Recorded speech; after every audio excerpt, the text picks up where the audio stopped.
école maternelle basali 7 ans na este bareleva bamibali mosusu ya biso mibali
D'abord, le sentiment, c'est la gaieté, c'est la joie immense parce que le chef de l'État, il avait promis que voilà, il va mettre l'homme au centre de tout et aujourd'hui, il est en train de concrétiser.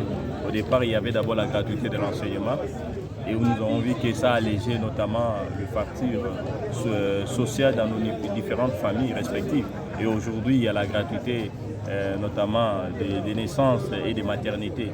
Cela va permettre aux différentes familles qui étaient d'autres fois dans des situations très délicates à ce qui concerne la prise en charge des femmes qui mettent au monde, mais aussi les enfants qui naissent parce qu'ils ont toujours une certaine vulnérabilité, certaines fragilités. Et le chef de l'État vient encore de donner encore un coup d'accélérateur, c'est-à-dire de faciliter que les différentes familles puissent avoir notamment l'accessibilité aux soins de maternité sans pourtant qu'ils puissent débourser un franc ou quelque chose. Donc, cela démontre la suffisance que le chef de l'État, il est vraiment un vrai socialiste et il est issu de l'école, disons, de social-démocratie. Donc, et c'est là, ça se concrétise du jour au jour. Donc, nous sommes très contents que le chef de l'État puisse opérationnaliser cet événement dans notre municipalité. Et je pense que nous, en tant que les responsables de la municipalité, nous allons faire de notre mieux pour que ça soit vulgarisé. Et nous félicitons encore une fois le chef de l'État et nous pensons qu'il va continuer. Et nous demandons à tous nos compatriotes de le soutenir. Parce que nous avons vu des régimes précédents et personne n'a voulu mettre l'homme au centre. On peut parler de mettre l'homme au centre, mais faire des actions concrètes qui matérialisent certainement la promesse, ce n'est pas donné à tout le monde. Donc on a tout intérêt de le soutenir pour que les différentes ambitions qu'il a pour notre nation. Bien sûr, ici on a la matérialisation de la vision du chef de l'État, à savoir d'offrir à chaque citoyen congolais l'accès aux soins de santé et de qualité. Vous savez, par rapport à la maternité, sur 1000 accouchements, il y a 5 mamans qui décèdent. Et des bébés également dans la même proportion pratiquement.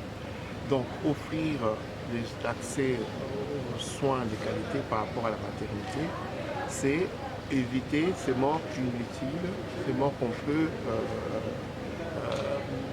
supprimer en prenant en charge la femme très tôt dès la conception. Et vous savez, les nouveau-nés également, il y a une mortalité infantile, néonatale importante dans notre pays. Mais avec ce que nous avons lancé aujourd'hui, ce que le chef de l'État a lancé aujourd'hui, les nouveau-nés seront pris en charge jusqu'à leur 28e jour. Donc ça va permettre aussi de diminuer, si pas à supprimer cette mortalité néonatale. Donc voilà, en substance, je pense là que nous sommes des témoins d'un changement important dans notre système de santé. Vous savez, il y a des femmes qui voient l'hôpital faute de moyens financiers que le jour de l'accouchement. Elle est tombée enceinte, elle ne fait pas de consultation. Et puis, elle vient à l'hôpital juste pour accoucher et puis elle rentre. Mais ici, avec cette évolution, nous allons permettre à la femme qui tombe enceinte d'être suivie en consultation, ce qui permettra de l'éduquer, l'instruire par rapport au planning des naissances désirables. Et puis, ça va permettre de diagnostiquer très tôt certaines complications dont peuvent souffrir les bébés ou l'enfant, le fœtus, par un suivi régulier de la femme enceinte. Et la femme enceinte décède aussi parfois faute de suivi parce qu'il y a des complications qu'on pouvait résoudre. Mais ici, ça va être le cas. Donc c'est une très grande révolution. Les gens ne se rendent pas encore compte aujourd'hui parce que c'est le jour du lancement. Mais d'ici quelques mois, quelques années, on verra que ça a été un bien énorme fait à la population. Les gens veulent que le chef de l'État réalise des choses qui changent le quotidien des gens. Et là, ça va changer le quotidien des gens parce que vous savez, il y a des femmes qui donnent naissance dans des maternités et qui sont retenues faute de moyens dans les hôpitaux pendant plusieurs semaines. Mais c'est fini cette histoire-là à partir de ce soir. Parce que les femmes qui vont accoucher aujourd'hui seront prises en charge. Donc socialement, ça va toucher les familles. Dans chacune de nos familles, les femmes accouchent. Donc, comme c'est pris en charge par l'État, donc toutes nos familles auront un impact direct. Donc c'est une mesure, c'est un plan qui va changer, qui va impacter toutes nos familles. Et je pense que là, le chef de l'État est en train de montrer qu'il a les soucis du social et qu'il ne les dit pas seulement en paroles comme les slogans, mais qu'il les concrétise. Voilà. Merci.